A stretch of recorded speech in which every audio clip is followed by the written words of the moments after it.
عليكم. من خلال تجربتي في العلاج بالحجامه لسنوات ولله الحمد نقدر نقول لكم انه جوج الحوايج اللي كيخوفوا الناس من الحجامه رغم معرفتهم بالفوائد ديالها.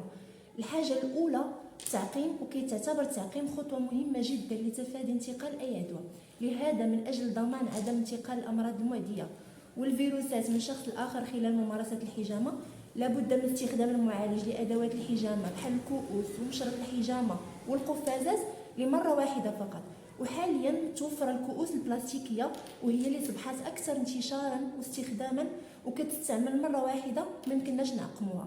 وهناك حل اخر بحيث يمكن للشخص اللي بغى يدير الحجامه احضار كؤوس خاصه به وهي متوفره في المحلات. الحاجه الثانيه وهي التشريط وعلاقته بالالم. الحجامه ماشي مؤلمه خصوصا الى دارت بطريقه صحيحه على يد اخصائي، وغالبا الخوف من عمليه التشريط كيزول بعد اول جلسه. التشريط كيكون سطحي، كما انه قبل التشريط يتم وضع كؤوس الحجامه في المواضع المناسبه لدقائق، وهذا الشيء كيعمل على تخدير جزئي لهذه المواضع بفعل ضغط الهواء. الشريط السطحي والخفيف هو اساس عمليه الحجامه، والاهميه ديالو في حديث الرسول صلى الله عليه وسلم شفاء امتي في ثلاث، وذكر منها شرطه محجم، الحديث في صحيح البخاري. كذلك ليس من شروط الحجامه اخراج دم كثير، وهذا كيتعتبر من الاخطاء الشائعه.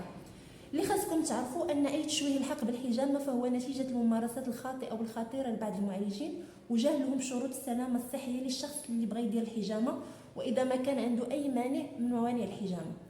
ما كرهتش اي واحد عنده تجربه مع الحجامه وفايت له جربها وعطاته نتائج يخليها لنا في التعاليق، وهكذا يستافدوا الناس من التجربه ديالو ويكون ساهم في نشر هذه السنه النبويه الجليله.